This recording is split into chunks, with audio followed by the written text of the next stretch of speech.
오늘 우리에게 주신 말씀은 작은 신음도 들으시는 주님이라는 제목으로 말씀을 나누겠습니다.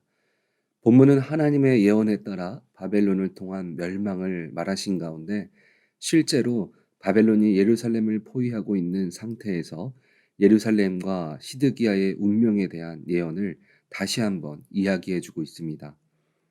그리고 이후에는 히브리 노비 해방 언약 파기에 대한 질책과 심판 선언이 소개되어지고 있습니다. 1절을 보면 바벨론의 느부갓네살 왕과 그의 모든 군대와 그의 통치하에 있는 땅의 모든 나라와 모든 백성이 예루살렘과 그 모든 성읍을 칠 때에 말씀이 여호와께로부터 예레미야에게 임하여 이르시되, 하나님의 말씀이 실제로 눈으로 나타나는 시점에서 전해지는 예언은 이스라엘 백성들에게는 더 효과적인 하나님의 뜻이 전달되어지는 시간이 되었을 것입니다. 이어서 2절을 보면 이스라엘의 하나님 여호와께서 이와 같이 말씀하시니라. 너는 가서 유다의 시드기야 왕에게 이르기를 여호와의 말씀에 보라. 내가 이 성을 바벨론 왕의 손에 넘기리니 그가 이 성을 불사를 것이라. 믿음이 없는 사람들도 예언의 말씀들이 눈앞에 실제로 그 현상이 나타나게 된다면 하나님의 존재에 대해서 믿을 수밖에 없는 상황이겠지만, 사실 그것을 받아들이는 입장에서는 나에게 잘못된 것을 이야기할 때 대부분의 사람들은 그 이야기를 인정하지 않으려고 합니다. 그리고 그 문제를 어떻게 해서든 내 문제가 아니니까 그 뜻이 잘못되었다는 것을 보여주기 위해서 반대되는 행동을 하게 되는 경우들이 있습니다.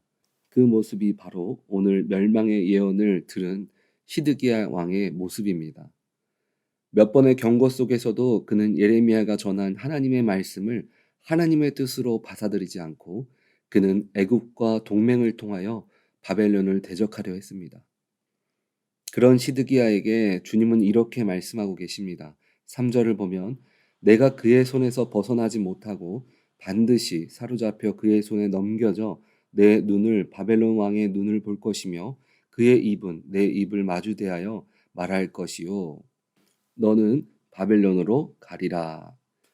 여러분들은 이런 상황들이 만약 여러분들 자신에게 일어난다면 어떻게 반응하시겠습니까? 내 자신이 몇 번 동일한 말씀을 목회자나 다른 여러 환경들을 통해서 같은 메시지를 받았다면 어떻게 반응하시겠습니까? 우리는 입술로 주님을 믿는다고 하면서 사실 나에게 불이익이 되는 소리는 듣고 싶어 하지 않습니다. 그리고 그 뜻을 하나님의 뜻으로 받아들이려 하지도 않습니다. 그래서 시드기야는 이런 행동을 하지 않았나 생각해 볼 수 있습니다.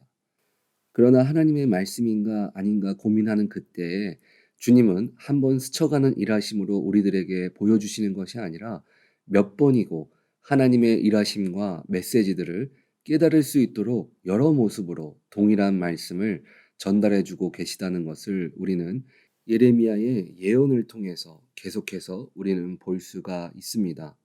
이미 우리가 예레미야의 전반적인 부분을 보면서 멸망에 대한 예언과 회복에 대한 예언을 계속해서 전해 들었습니다.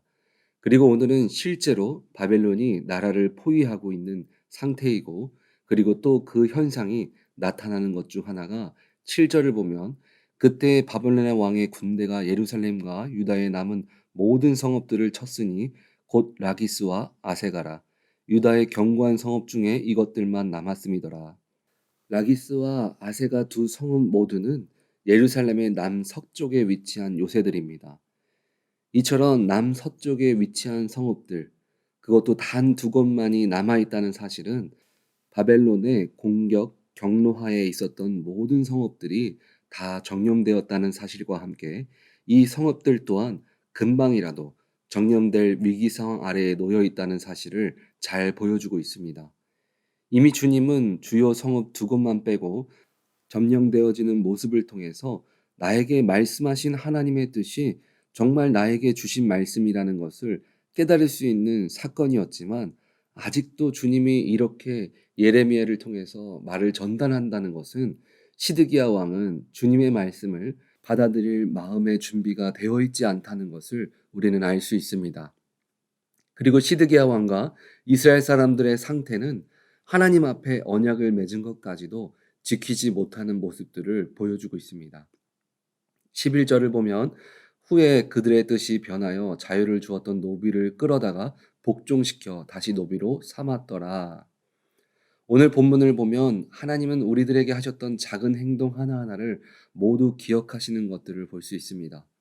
비록 그 하나님의 기억이 오늘 본문은 심판에 관련된 사람의 연약한 모습이었지만 그 모습은 축복하시는 하나님의 모습에도 동일하게 나타난다는 것을 우리는 기억해야 합니다.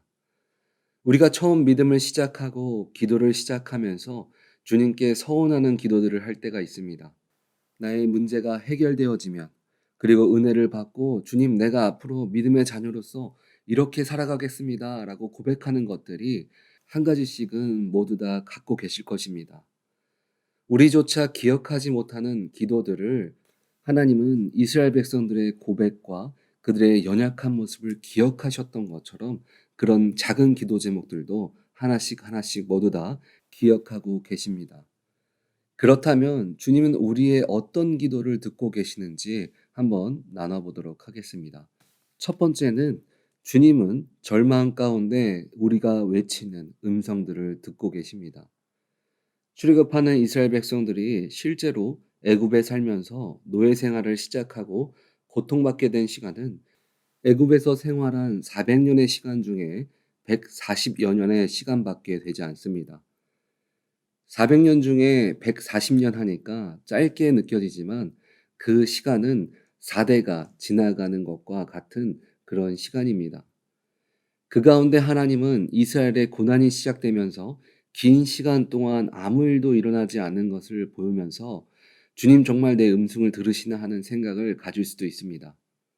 그런데 하나님께서 이스라엘 백성들을 애굽에서 탈출시키기 위해서 모세를 부르셔서 하신 말씀은 출애굽기 3장 7절을 보면 여호와께서 이르시되 내가 애굽에 있는 내 백성의 고통을 분명히 보고 그들이 그들의 감독자로 말미암아 부르짖음을 듣고 그 근심을 알고 우리의 염려와 근심을 이미 알고 계셨다라고 말하고 있습니다.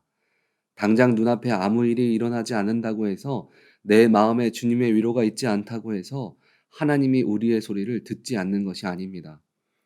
우리가 고난 가운데 고백하는 모든 것들을 주님은 듣고 계십니다. 기도하다가 아무 변화도 없으니까 기도를 멈추는 것이 아니라 우리는 기도를 쉬지 말아야 합니다. 왜냐하면 그 시간에도 하나님이 다 듣고 계시기 때문에 그렇습니다. 두 번째는 말하지 않아도 주님은 우리의 생각을 다 듣고 계십니다. 아브라함이 아들을 얻지 못하고 조급한 사라는 자신의 여종인 하갈을 통해서 이스마엘을 얻게 되었습니다.